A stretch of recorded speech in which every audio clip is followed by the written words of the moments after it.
ഓ വേണ്ട, ഇതുവരെ ചോക്കാമെങ്കിൽ അടുക്കള കൊണ്ട് വെക്കാനും എനിക്കറിയാം. അയ്യോ ഇത് അതിനല്ല, ഷേക്കൻഡിനാ. നീ എന്താ തമാശ കളിക്കാം? ഇതൊന്ന് വായിച്ചു നോക്കി. അയ്യോ നാളെ വാങ്ങാനുള്ള സാധനങ്ങളുടെ ലിസ്റ്റ് നാളെ തന്നാ പോരെ? ഇത് അതല്ല, വായിച്ചു നോക്ക്.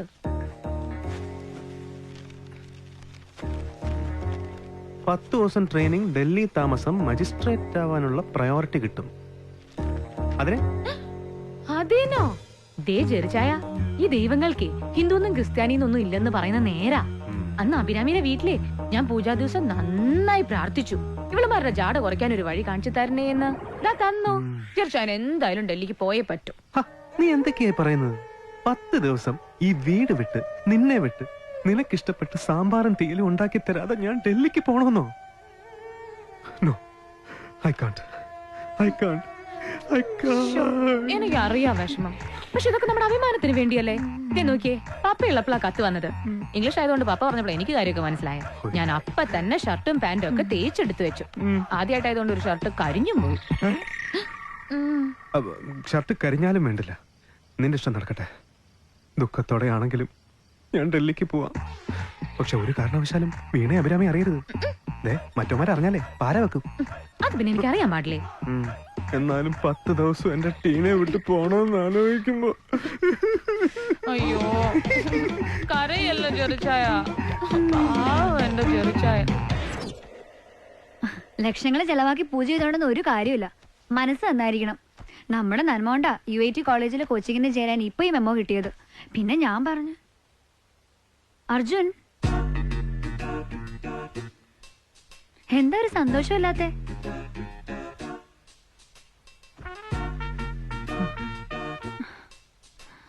എന്താ അർജുൻ? ഞാൻ നിന്നെ കണ്ണു നിറച്ചൊന്ന് കണ്ടോട്ടെ. അടുത്ത 10 ദിവസം നീ ഇല്ലാതെ ഞാൻ ഒറ്റയ്ക്ക് ബാംഗ്ലൂർ. പഠിക്കർജുൻ എന്ന നിന്റെ സ്നേഹത്തോടെയുള്ള വാക്കുകളൊന്നും കേൾക്കാതെ എനിക്ക് ആലോചിക്കാൻ കൂടി വയ്യ. നീ എന്നെ ഫോൺ പോലും ചെയ്യരുത്. അതെന്താ അർജുൻ? നിന്റെ ശബ്ദം കേട്ടാൽ ആ നിമിഷം ഞാൻ തിരിച്ചു പറന്ന് വന്നു പോകും. എന്നാ സ്റ്റുഡൻസിന് അവധി കൊടുത്ത് ഞാനും അർജുനോടെ ബാംഗ്ലൂർക്ക് വരാം. ഹരിത, അങ്ങനെ പറയരുത്. എന്റെ സന്തോഷത്തിന് വേണ്ടി നീ ഒരിക്കലും നിന്റെ സന്തോഷം വേണ്ടാന്ന് വെക്കരുത്. നീ സന്തോഷിച്ചോളൂ.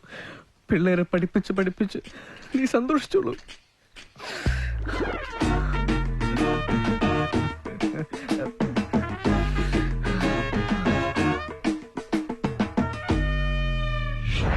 ധ്യാനപ്രകാരം ഗ്രഹിക്കുന്ന കലാഞ്ചിതം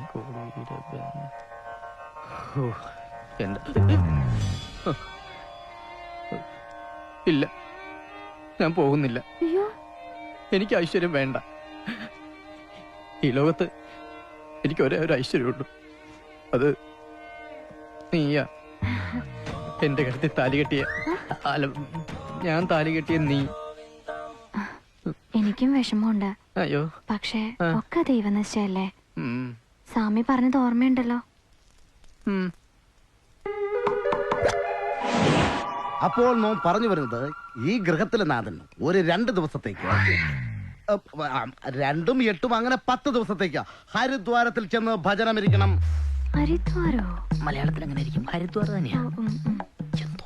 അങ്ങനെ ചെയ്താൽ ഈ കുടുംബത്തിന്റെ ശ്രേഷ്ഠത ത്രിപിളിരട്ടിയാവും. മാത്രമല്ല ഇവിടത്തെ ഗൃഹനാഥ കൂട്ടുകാരികളെക്കാൾ ഉന്നതിയിലെത്തും.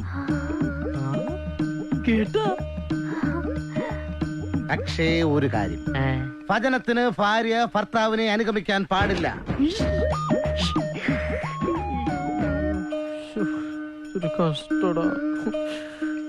ഏകാന്ത ഭജനമായിരിക്കണം, അല്ലെങ്കിൽ ഒരു അനിഷ്ടം ഉറപ്പ്. എന്ത് പറയുന്നു? ചെയ്തോളാം, ഒറ്റയ്ക്ക് തന്നെ ഭജന എടുത്തിക്കൊള്ളാം. Very good. അയ്യോണ്ട വലിക്കല്ലേ. ഞാൻ ആ പോഡാഫോൺ കോമഡി ഷോ വിളിച്ചത്. പെർഫോമൻസ് ഒക്കെ നന്നായിരുന്നു. സ്വാമിയാണ് നമ്മൾ വിശ്വസിക്കുകയും ചെയ്തു. ഇടയ്ക്കിടയ്ക്ക് ഇതുപോലെ ആവശ്യം വരുമ്പോൾ പറ്റുമെന്ന് തോന്നുന്നില്ല. 2-3 സീരിയലിൽ നിന്നൊക്കെ എനിക്ക് വിളി വരുന്നുണ്ട്. സീരിയലൊക്കെ അഭിനയിച്ചു, പക്ഷെ ഭക്തി സീരിയലൊന്നും കയറി അഭിനയിച്ചല്ലേ. അതെന്ത്? അവള് ആളെ കണ്ട തിരിച്ചറിയുന്നേ. പിന്നെ അടുത്ത ആഴ്ച എന്റെ പരിപാടിയുണ്ട്, എനിക്ക് പ്രത്യേകിച്ച് SMS ചെയ്യണം. ഭാര്യയുടെ അടുത്തും കൂടെ പറയണം കേട്ടോ. പിന്നെ എന്റെ ഫോർമാറ്റ് അറിയാലോ. അതൊക്കെ അറിയാം, നോബി സ്പേസ്. അതൊക്കെ അയച്ചോളാം, ഞാൻ വാടകയ്ക്ക് എടുത്താണ്. അതുകൊണ്ടാ. കള്ളനോട്ടൊന്നും അല്ലല്ല.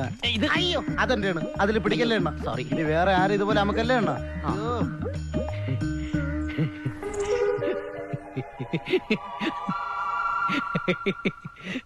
ഗോവിന്ദേട്ടാ എന്തിനാ ചിരിക്കുന്നേ?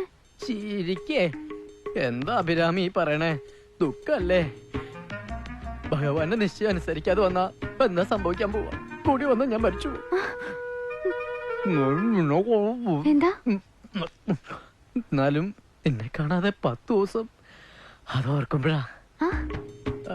അതോർക്കുമ്പോഴാ. അല്ല ഇത്രയും വിഷമിച്ചിട്ട് അളിയൻ യാത്ര പോണ്ട. വേണ്ടെന്നേ. ഇപ്പൊ സന്തോഷമായി കണ്ട.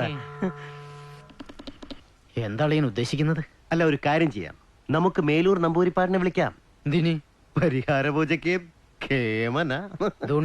അതുകൊണ്ട് ഹരിദ്വാറിൽ ചെയ്യുന്ന പൂജ ഇവിടെ വെച്ച് നടത്താൻ ശാസ്ത്രം ഉണ്ടോ എന്ന് ചോദിച്ചു നോക്കാം. അളിയന് ബുദ്ധിമുട്ടാവൂല്ല. അപ്പോ അബിയുടെ നന്മയ്ക്ക് വേണ്ടി ഞാൻ ബുദ്ധിമുട്ടുന്നത് ഒരു ബുദ്ധിമുട്ടാണെന്നാണ് അളിയൻ ബുദ്ധിമുട്ടി പറഞ്ഞു വരുന്നത്. എന്റെ സഹോദരൻ പറയുന്നത് കേൾക്കുന്നുണ്ടല്ലോ അല്ലേ? ചേട്ടൻ അങ്ങനൊക്കെ പറയും. ഗോവിന്ദേട്ടൻ പോയിട്ട് വാ. പോയിട്ട് വരട്ടെ. അളിയൻ ഞാൻ പറഞ്ഞതേ. അളിയനൊന്നും പറയണ്ട. പുറകേന്ന് വിളിക്കലെന്ന് പറയൂ അബി. പുറകേന്ന് വിളിക്കാതെ. ആര് വിളിച്ചത്? അളിയാ തേങ്ങ. ഗോവിന്ദേട്ടാ തേങ്ങ ഉടച്ചിട്ട് പോ.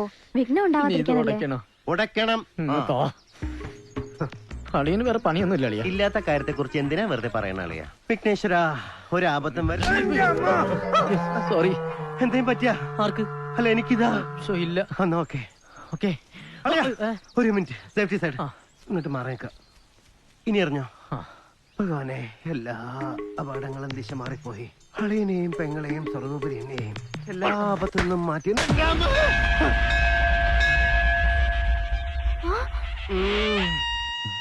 അയ്യോ, എന്തെങ്കിലും പറ്റിയളിയാ? അയ്യോ ചോര. ദുശകുലാണല്ലോ. ഇന്നിനി യാത്ര വേണ്ട. അയ്യോ, ചോര നല്ല ലക്ഷണല്ലേ അഭിരാമി? അല്ല, ചോര നല്ല ലക്ഷണം. അളിയൻ കൂടുതൽ സംസാരിച്ച് ഉള്ള ചോര കൂടി കളയല്ലേ. അഭിരാമി കൊണ്ട് കിടത്തിക്കാൻ. ചോര കണ്ട നല്ലതല്ല.